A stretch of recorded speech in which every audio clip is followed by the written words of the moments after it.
রহমতে আলম নবী নূরে মুজাসসাম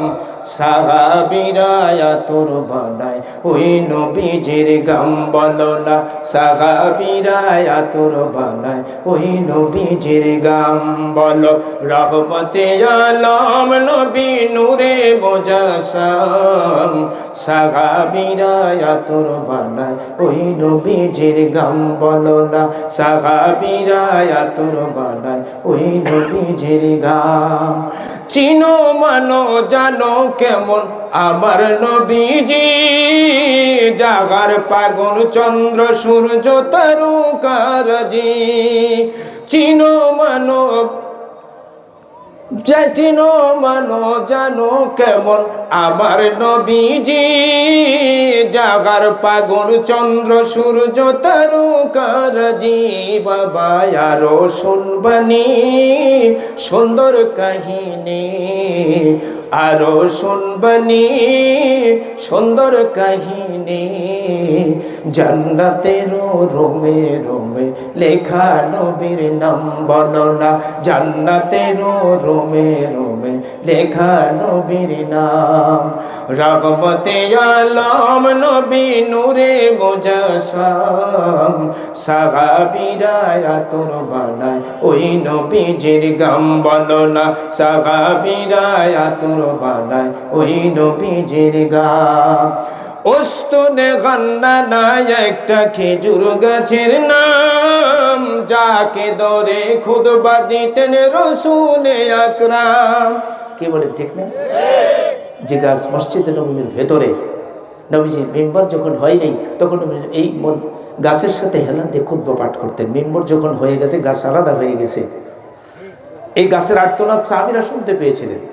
ওস্তনে গান্না নাই একটা খেজুর গাছের নাম যাকে ধরে খুতবা দিতেন রাসূল আকরাম গাছটা নবীর বিরহে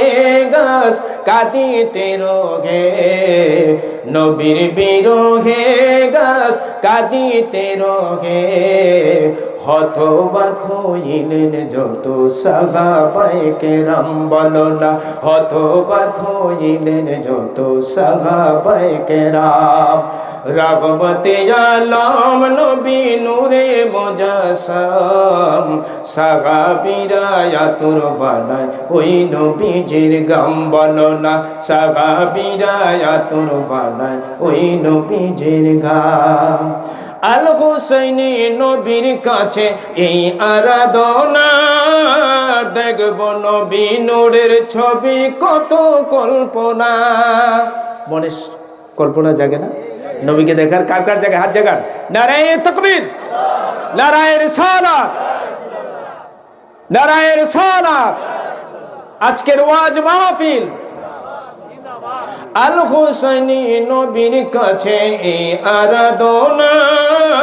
দেখব নবী নূরের ছবি কত কল্পনা আমার বিদায় বেলাতে নবী আসবে দেখিতে বিদায় বেলাতে নবী আসবে দেখিতে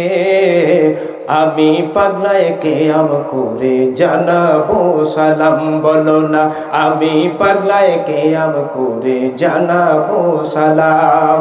রহমতে আলম নবী নূরে মুজাসসাম সাহাবীরা আতর বানায় ওই নবীজির গাম বলো না সাহাবীরা আতর বানায় ওই নবীজির গাম আজও সাক্ষী আসাবে সোফা যেখানে ৭০ জন সাহাবী ছিলেন আজও মসজিদে নববীর ভিতরে রিয়াজুল জান্নার পাশে ঢুকলেই নবীজির রওজার পাশে উঁচু একটি জায়গা যেটা সৌদি গভর্নমেন্ট এখন বাউন্ডারি করে দিয়েছে এখানে অনেকবার বসে নামাজ আদায় করেছি এই জায়গাটাতে ৭০ জন সাহাবী থাকতেন যাদেরকে আল্লাহ এখানে জায়গা আল্লাহ রাসূল এখানে জায়গা দিয়েছেন যাদের বাড়ি ছিল না ঘর ছিল না টাকা ছিল না পয়সা ছিল না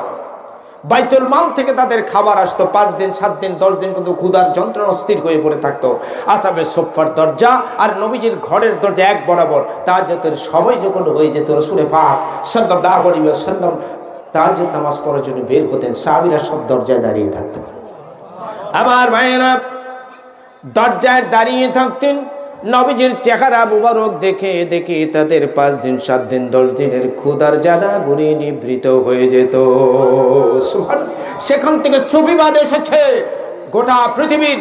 সমস্ত নবীদের মতবাদ ছিল সুফিবাদ, বর্তমান হচ্ছে বেলায়েতের যুগ। এই বেলায়েতের যুগ ওলি আল্লাহদের মতবাদ হচ্ছে সুফিবাদ। The Sufism complete code of life. সুফিবাদই হচ্ছে মানবতার জন্য মুক্তির কল্যাণের বিশাল একটি বিধান।